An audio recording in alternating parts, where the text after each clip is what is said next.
On Friday, June 13, 2025, the world woke up to a Middle East that had been fundamentally changed overnight. Israel launched a military operation of stunning scale and audacity against its arch-nemesis, Iran.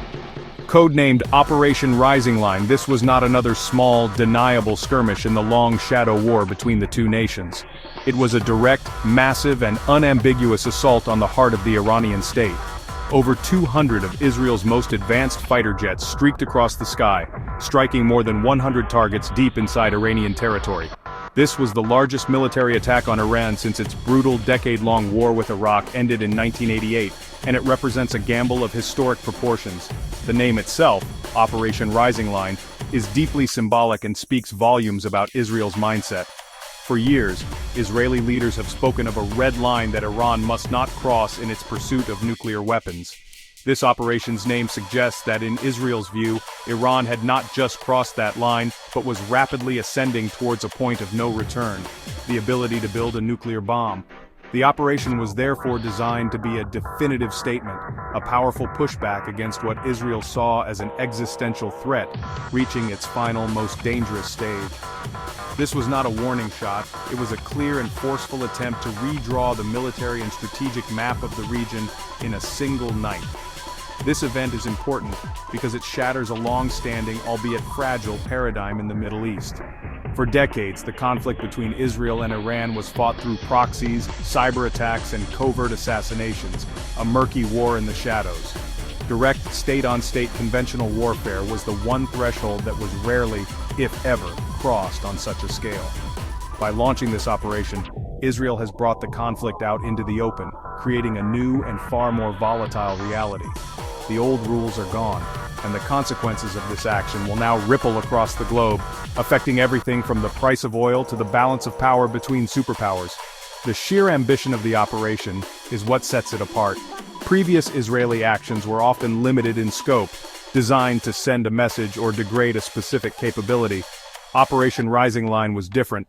It was a comprehensive campaign aimed at crippling Iran's military and nuclear infrastructure in one fell swoop. This was a high-stakes roll of the dice, born from a conviction in Jerusalem that all other options had been exhausted and that the risk of inaction was far greater than the risk of a full-blown war. The world is now holding its breath, waiting to see what happens when a regional Cold War suddenly turns hot. The targets chosen for Operation Rising Line reveal a clear and methodical strategy.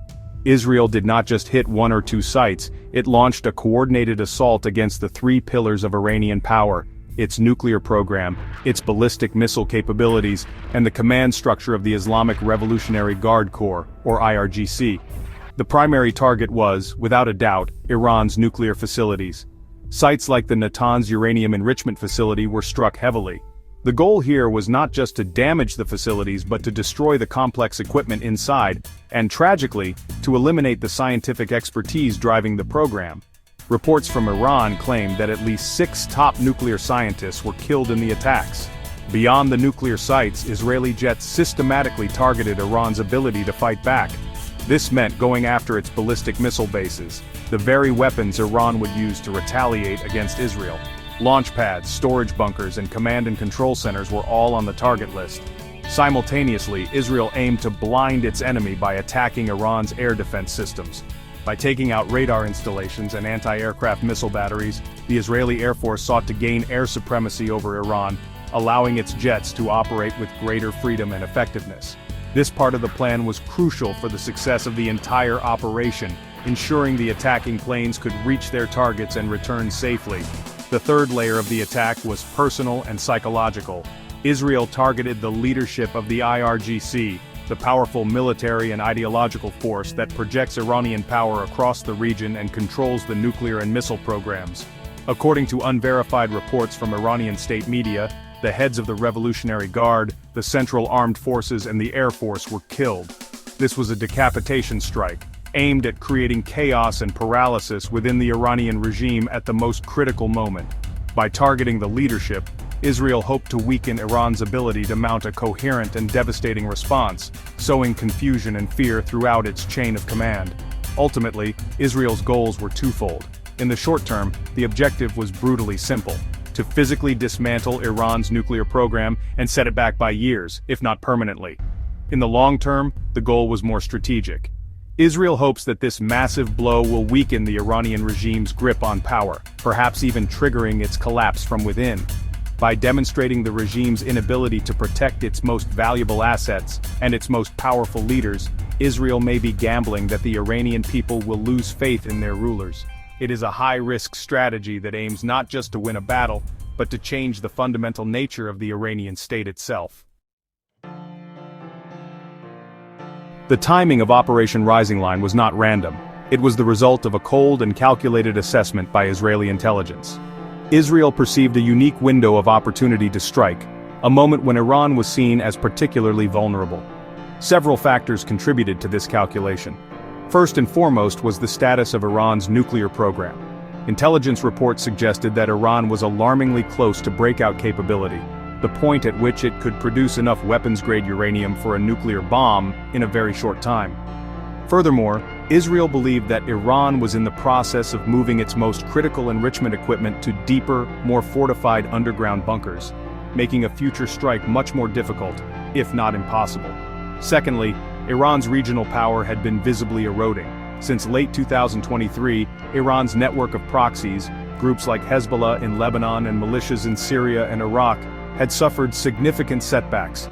Israel's consistent military pressure in Syria and the fallout from other regional conflicts had weakened these groups, reducing their ability to open a second front against Israel in the event of a direct conflict with Iran. This meant that Iran was more isolated than it had been in years. The Israeli calculus was that Iran would have to face this attack largely on its own, without the immediate and powerful support of its regional allies, making a retaliatory blow less complex for Israel to manage. A third critical factor was the perceived weakness of Iran's own defenses. Israeli intelligence, likely with help from Western partners and assets on the ground, had gained a deep understanding of the gaps in Iran's air defense network. The successful infiltration of drones launched from within Iran itself during the attack underscores this point. It suggests that Mossad, Israel's intelligence agency, had a significant presence inside the country, allowing for precise targeting and real-time assessments. This confidence in its ability to bypass or destroy Iranian defenses was a key enabler of the operation, reducing the perceived risk to Israel's own pilots and aircraft. Finally, the political climate, both in the region and in Washington, played a role. With a supportive administration in the United States that had also taken a hard line against Iran, Israel may have felt it had the political space to act decisively. While the United States did not participate directly, its recent resupply of Israeli missile defense systems and its broader strategic posture against Tehran created a permissive environment. All these factors, the imminent nuclear threat, Iran's regional isolation, its compromised defenses and a favorable political backdrop, converged to create a now-or-never moment in the minds of Israeli decision-makers, compelling them to take this dramatic and fateful step. The roots of Operation Rising Line run deep, originating in decades of mistrust and hostility centered on Iran's nuclear ambitions. This is not a new conflict. It is the violent culmination of a long and simmering crisis. For over 20 years, Israel has viewed the prospect of a nuclear-armed Iran as a threat to its very existence. Israeli leaders have repeatedly invoked the lessons of history, vowing that they will never allow a regime that openly calls for their country's destruction to possess the ultimate weapon. This core belief has driven Israeli policy, intelligence operations and military planning for a generation, creating a constant state of high alert. The centerpiece of international efforts to manage this threat was the 2015 nuclear deal, known as the Joint Comprehensive Plan of Action, or JCPOA. This agreement, signed between Iran and several world powers including the United States, lifted punishing economic sanctions on Iran in exchange for strict limits on its nuclear program. The deal was designed to keep Iran far away from being able to build a bomb. However, critics, including Israel, argued that the deal was flawed because its restrictions were temporary and did not address Iran's ballistic missile program or its regional activities. This fundamental disagreement set the stage for future conflict. The turning point came in 2018 when the United States, under President Donald Trump, unilaterally withdrew from the JCPOA and reimposed crippling sanctions on Iran. This decision effectively killed the deal. In response, Iran gradually began to abandon its own commitments. It started enriching uranium to higher and higher levels of purity, far beyond what was permitted by the agreement. It accumulated a large stockpile of enriched material, installed more advanced centrifuges, and restricted access for international inspectors. From Israel's perspective, Iran was no longer just bending the rules of the deal, it was on an open and deliberate sprint toward a nuclear weapon. This created a dangerous cycle of escalation. As Iran's nuclear program advanced, Israel's warnings grew more urgent and its covert actions more daring. A shadow war intensified, marked by mysterious explosions at Iranian nuclear sites, assassinations of Iranian scientists, and sophisticated cyber attacks targeting Iran's infrastructure. Each incident pushed the two countries closer to the brink. Operation Rising Line was, in this context, the moment when the shadow war broke out into the light. It represents the failure of diplomacy and the grim choice by Israel that the only option left to stop Iran's nuclear march was not sabotage, but overwhelming military force. Following the devastating Israeli attacks, the world now waits anxiously for Iran's response. The supreme leader, Ayatollah Ali Khamenei, has publicly vowed, quote, severe punishment. But Iran's options are honestly more limited and fraught with risk than its fiery rhetoric might suggest. The regime is facing a difficult dilemma. If it fails to retaliate forcefully, it will appear weak and defeated, both to its own people and to its enemies. This could, further erode its legitimacy at home and its influence abroad. However, a massive counterattack could provoke an even stronger response from Israel, and potentially draw the United States directly into the conflict. A scenario the Iranian regime has long sought to avoid. One possible response is a direct missile attack on Israel. Iran possesses a large arsenal of ballistic missiles capable of reaching Israeli cities. Indeed, in the immediate aftermath of the strikes, Iran launched hundreds of missiles, some of which managed to evade Israel's sophisticated air defense systems and cause casualties in cities like Tel Aviv. The danger now is that Iran could launch a much larger and more sustained barrage, targeting critical infrastructure, military bases, and population centers. Such an attack would cross a major threshold and would almost certainly trigger a devastating Israeli counter-response, locking both nations into a destructive cycle of war. Another option for Iran is to unleash its proxies across the region. Groups like Hezbollah in Lebanon, with its arsenal of over 150,000 rockets and missiles, could be ordered to attack Israel's northern border. Militias in Syria and Iraq could target U.S. forces stationed in those countries, in an attempt to punish America for its support of Israel.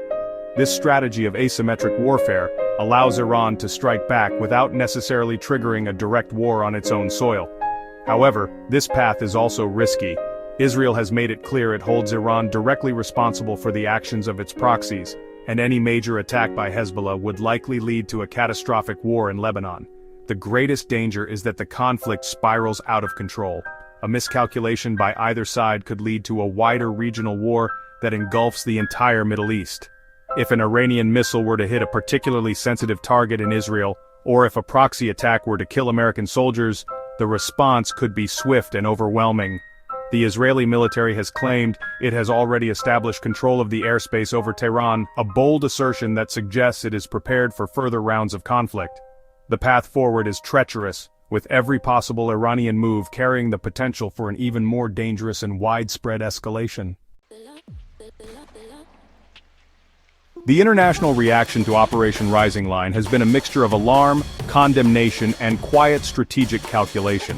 The United States, as Israel's most powerful ally, finds itself in a particularly delicate position. While the White House did not directly participate in the strikes, it's, pretty clear that Washington had some level of foreknowledge, having evacuated non-essential personnel from the region just a day before the attack. President Trump has since issued a stern warning to Tehran, threatening the full strength of the United States military if American assets are targeted. This places the United States in the role of a powerful looming presence, attempting to deter Iranian retaliation without, being pulled into the war itself.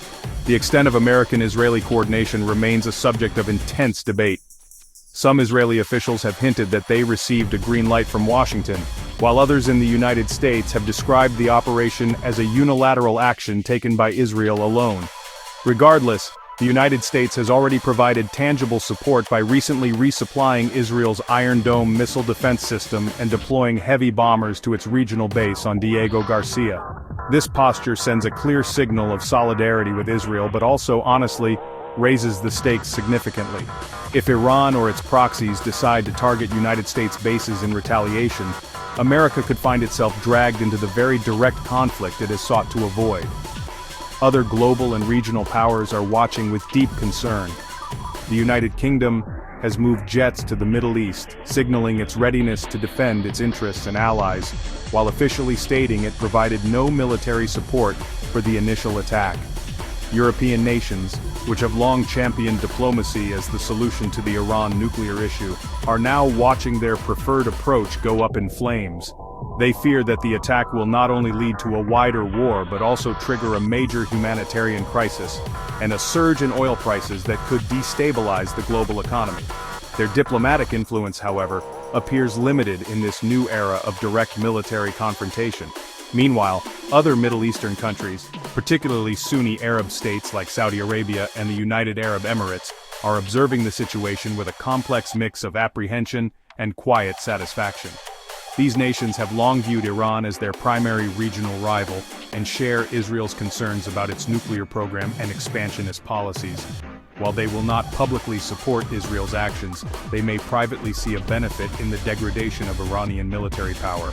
However, they also fear being caught in the crossfire of a full-blown war between Israel and Iran, a conflict that could easily spill over their borders and destabilize the entire Arabian Peninsula. One of the most dangerous long-term consequences of Operation Rising Line could be the very thing it was meant to prevent: nuclear proliferation across the Middle East. While Israel's immediate goal was to destroy Iran's nuclear program, the attack may have the opposite effect. For hardliners within the Iranian regime, the lesson from this assault is likely to be a bitter one. Diplomacy failed, and conventional military power was not enough to deter an attack. They will argue that the only true guarantee of the nation's security and the regime's survival is to possess a nuclear deterrent of their own. This could push them to rebuild the program in secret and pursue a bomb with more determination than ever before. The logic is simple and honestly pretty compelling for a state that feels under siege. Leaders in Tehran will look at the world and see two contrasting models. They see Libya's Muammar Gaddafi, who gave up his nuclear program and was later overthrown and killed. Then they see North Korea, which developed nuclear weapons and, despite being isolated and sanctioned, has ensured the survival of its regime because no country is willing to risk a nuclear war. The lesson for Iran might be that becoming a nuclear power is not a choice, but a necessity for survival in a hostile world. The Israeli strike, intended to end the threat, might have just made it inevitable. This is where the danger of a chain reaction begins. If Iran decides to definitively pursue nuclear weapons, it is almost certain that other major powers in the region will follow suit. Saudi Arabia, Iran's main rival, has already stated publicly in the past that if Iran gets a nuclear bomb, it will seek one as well. The kingdom has the financial resources to purchase technology and expertise on the open market. A nuclear-armed Iran would be an unacceptable threat to Riyadh, forcing it to develop its own deterrent to maintain the balance of power. This would kick off a direct nuclear arms race between the two regional giants. This domino effect would not likely stop with Saudi Arabia. Turkey, a large and powerful NATO member with its own regional ambitions, might feel compelled to develop its own nuclear capability to maintain its status and protect its interests. Egypt, another major regional power, could also decide it cannot afford to be left behind in a nuclearizing Middle East. The result would be a region armed with multiple nuclear powers, all of whom are locked in complex and long-standing rivalries. The Middle East, already the world's most volatile region, would become a nuclear tinderbox, where any small conflict could carry the risk of escalating into a nuclear catastrophe. The timing of Operation Rising Line appears strategically calculated not only to inflict maximum physical damage, but also to sabotage any remaining possibility of a diplomatic solution. On the very day of this writing, Sunday, June 15, 2025, negotiators from the United States and Iran were scheduled to meet in Muscat, Oman, for another round of talks. These discussions, however faint the hope they offered, represented the last flickering candle of diplomacy in a room rapidly filling with the smoke of war. The Israeli airstrikes, launched just 48 hours before this meeting, have effectively blown that candle out. It's difficult to see the timing as a coincidence. Analysts like Eli Gerenmaya of the European Council on Foreign Relations believe the scale and timing of the attack were deliberately chosen to make any future agreement impossible. For Israel, a potential United States-Iran deal that did not permanently dismantle the nuclear program was seen as a strategic threat. Such a deal might provide Iran with sanctions relief and international legitimacy while leaving its core nuclear infrastructure intact. From this perspective, the strikes were a preemptive move against a diplomatic outcome that Israel deemed unacceptable, ensuring that the conflict would be resolved on the battlefield, not at the negotiating table. This action places the United States and other world powers in an impossible position. How can American diplomats sit down with their Iranian counterparts to talk about de-escalation and nuclear limits when Iran is still burying the dead from an attack carried out by America's closest regional ally? The trust required for such sensitive negotiations has been shattered. The Iranian government, especially its hardline factions, will now argue that talks are a pointless exercise in futility and a trap designed to make them vulnerable. They'll portray diplomacy as a sign of weakness, insisting that the only language their enemies understand is the language of force. The long-term consequence is that the entire framework for resolving the Iranian nuclear crisis, through peaceful means, may now be broken beyond repair. For years, the international community operated on the principle that a combination of sanctions and negotiations could contain Iran's ambitions. Operation Rising Line has replaced that principle with the logic of preemptive war. This shift could have a chilling effect on other international disputes, signaling that powerful nations may choose to resolve their problems through military force, rather than through the difficult and patient work of diplomacy. The road to peace, already narrow and difficult, may now be completely blocked.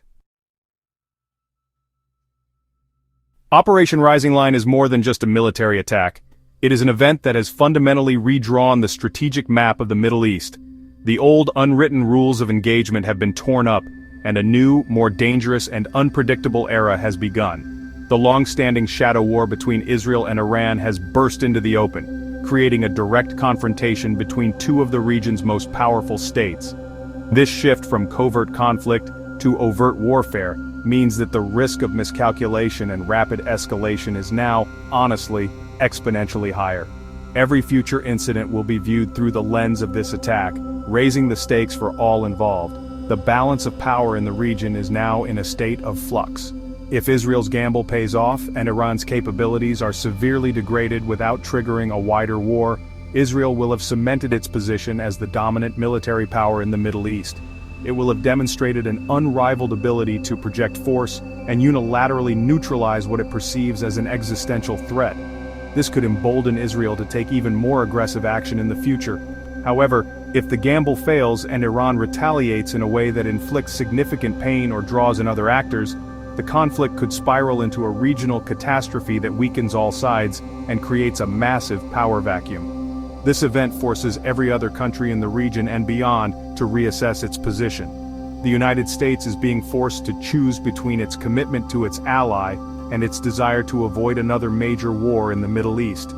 Arab nations like Saudi Arabia must now navigate an even more perilous path between their rivalry with Iran and their fear of being caught in the crossfire. For the rest of the world, the attack is a stark reminder of how quickly regional tensions can erupt into a crisis with global consequences, threatening energy supplies, international trade, and global security. The world is more interconnected than ever, and a war in the Middle East will not stay in the Middle East. This is why the world should and must care deeply about what has just happened. The fires that burned in Tehran on Friday are not just an isolated incident in a faraway land.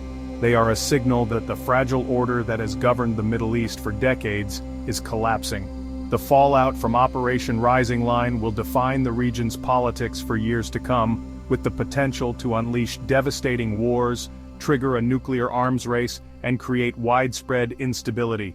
What began as a daring Israeli airstrike could end up being the first chapter in a dark new history for the entire region, and the world will be forced to turn the pages alongside it.